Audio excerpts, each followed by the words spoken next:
O senador Marcelo Castro foi o escolhido para ser o relator da PEC sobre o fim da reeleição. O senador Marcelo Castro é o novo relator. Ele já tem 2 pontos definidos para o seu relatório: a proibição da recondução de presidentes, governadores e prefeitos e a extensão de mandatos com 5 anos para esses cargos do Executivo.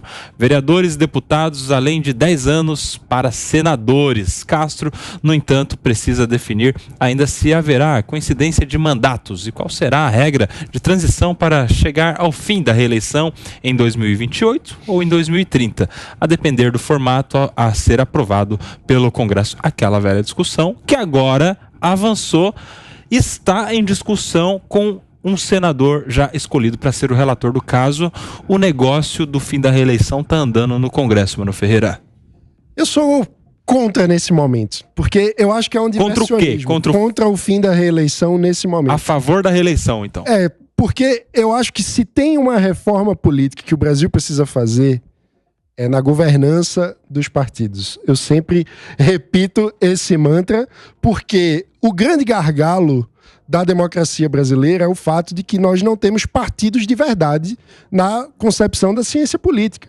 Nós temos cartórios que funcionam como aglomeração de interesses individuais de políticos que se organizam basicamente buscando os seus próprios interesses e não, de fato, a representação orgânica de uma forma de ver o mundo, de ver o país e de pensar soluções de política pública como deveria ser o papel dos partidos políticos. E isso ocorre porque nós temos excrescências, que são partidos que recebem dinheiro público e, portanto, deveriam prestar contas e, no entanto, não prestam contas, e que não tem limite nenhum, quase nenhum, na forma como usam esses recursos, como distribuem esses recursos, como organizam a sua direção partidária. Então a gente ainda tem nepotismo em cargos de direção partidária, a gente não tem limite para reeleição em cargos de direção partidária, ou seja, há, no fim das contas, uma certa hipocrisia aí, porque quando a gente olha as diversas democracias, existem regras diferentes entre lugares onde tempo de mandato, se tem reeleição, se não tem. E não é isso que define a qualidade da democracia. O que define é exatamente o quanto a sociedade participa do processo político e é, de fato, representada pelos grupos políticos. Então, eu acho que a grande mudança que o Brasil precisa fazer é na governança dos partidos e que esse tipo de discussão, apesar de chamar muita atenção, porque é um discurso mais fácil de ser feito, eu acho que não é efetivo para resolver o problema da política. Meus amigos, nós estamos caminhando aí pro fim do programa, nós temos alguns minutos ainda, então vou pedir só para todo mundo ser um pouco mais ligeiro pra gente ouvir todo mundo, porque eu quero saber demais agora num jogo, primeiro mais rapidinho, um bate-bola, para depois a gente entrar nos argumentos. Quem é a favor do fim da reeleição e quem é contra, a começar pelo Ricardo Rous? Sou a favor do fim da reeleição para o Executivo e também seria para o Legislativo, com uma reeleição para o Legislativo, mas concordo com a fala do Mano que diz respeito à gerência dos partidos políticos. Jogo. Sou a favor da reeleição porque é respeito ao eleitor. Nós tivemos 12 governadores reeleitos no primeiro turno, vontade do eleitor, e mais 6 no segundo turno. O que eu acho que tem que limitar é a quantidade de mandatos do presidente. Aí sim. E aí, Raquel?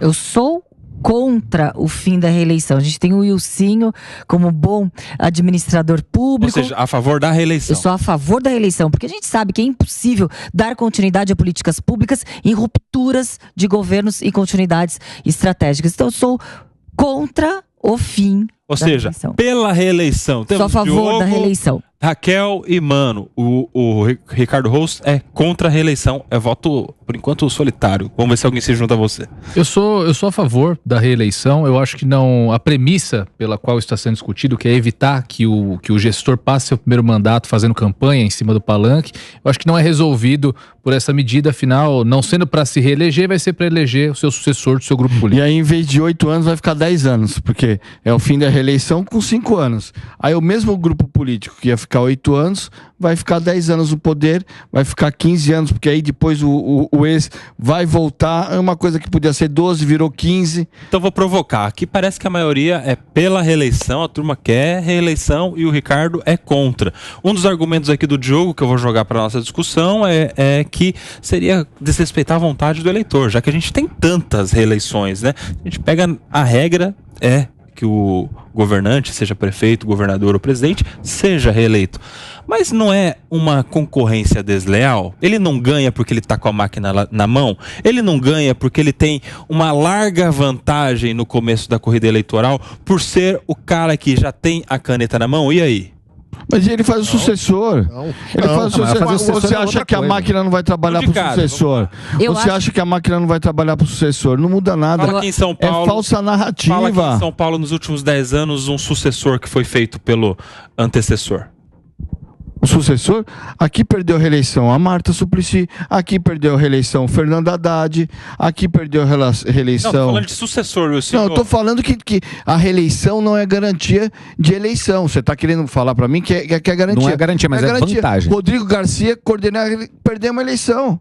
Perdeu uma eleição. Com a máquina, na minha opinião, com 450 prefeitos, com dinheiro em caixa, perdemos a reeleição. A ausência de reeleição tem um problema que ninguém suscitou agora, que é a ausência de ser avaliado. A pessoa ela não será avaliada porque ela não irá querer prestar contas, então ela fará o que ela quiser no seu primeiro mandato, porque ela já está impedida de ser reeleita. O Wilson, como um bom estrategista político... O Kassab não fez sucessor, que era o Serra. Peraí, Wilson. O Wilson, como um bom estrategista político, ele sabe que a gente faz uma pergunta, ele responde outra como se nada tivesse acontecido. É que você tentou me induzir uma resposta miúda, e eu te demonstrei ao contrário. Eu quero saber aqui de vocês. Não quero saber quem não foi reeleito. Quero saber quem é que foi o cara que conseguiu fazer um sucessor em São Paulo nos últimos 10 anos. E aí? Mas só São Paulo vale? Não me lembro. É porque é o maior colégio eleitoral do Brasil. Acho que é um bom recorte de representatividade. O Serra fez o Kassab. Mas eu acho Quantos anos? Mas acho que a questão não é essa. A questão a eleição é uma ferramenta do eleitor, não do político. O que eles estão fazendo é tentar aumentar o mandato deles de 4 para 5 anos, de senador de 8 para 10. Mas aí por essa lógica, mas Diego, você precisa permitir quantas reeleições... A pergunta Não, eu estou falando os parlamentares e sem limite de reeleição para eles. É um problema. Eles estão, no fundo, enganando a gente. O que a gente precisa é... E veja, os governadores que foram reeleitos continuam sendo bem aprovados, ou seja, a população está de acordo. O que a população se incomoda profundamente é nas eleições parlamentares, que ela pensa que votou num e votou no outro. A gente precisa ter um sistema ou o de lista aberta, que ele vota no partido e aqueles primeiros da lista serão os escolhidos, então o eleitor sabe muito bem, ou de um jeito mais simples ainda, os mais votados entram. Para o caso do Congresso, os 513 mais votados votam.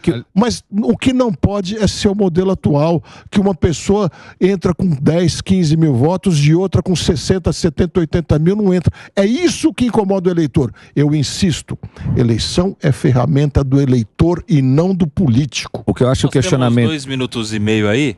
Fala, Ricardo Russo. O questionamento é o seguinte: o governante que está no poder, que vai à reeleição, ele se beneficia por isso? Acho que esse questionamento é importante. E eu acho que sim, por estar na máquina pública. Não necessariamente ele tem uma vantagem aí. Mas não necessariamente é bem eleitor, a vontade do eleitor. Ele beneficia a população, é isso que importa. Turma, só para voltar aqui o debate que eu provoquei, sim, ele fugiu como um bom político que é. Turma, o Dória não conseguiu fazer o Rodrigo Garcia, o Alckmin não conseguiu fazer o Márcio França. Vai pegando aí que a gente vê vários exemplos de pessoas que não conseguem fazer. Mas eles se reelegeram, não o caso do Dória, mas Sabe o Alckmin. Onde geralmente tem o sucessor sendo feito? Onde tem um coronelismo político. Geralmente é assim, onde o voto é de cabresto. Onde a pessoa fala, pega esse povo aqui, eu trato eles como um capital político aqui. Nós estamos falando a mesma coisa. Eu sou de uma grande cidade, Coba, você sabe disso. E lá se diz que o prefeito vai fazer quem ele quiser agora pro próximo mandato. Máquina não garante eleição. Nós estamos falando a mesma coisa, a máquina não garante eleição. Mas não é garantia, mas ajuda muito. Ajuda muito. Ajuda? Sim. Não é que garante. Acho que nada garante a eleição. Capaz de morrer no meio do processo. Mas ajuda ou não ajuda? É uma vantagem para aquele cidadão avaliado, ou não? Ajuda. Se tiver mal avaliado, não ajuda. Aí não vai ser reeleito. O que importa é o que é melhor para o cidadão, para o eleitor, e não para o político.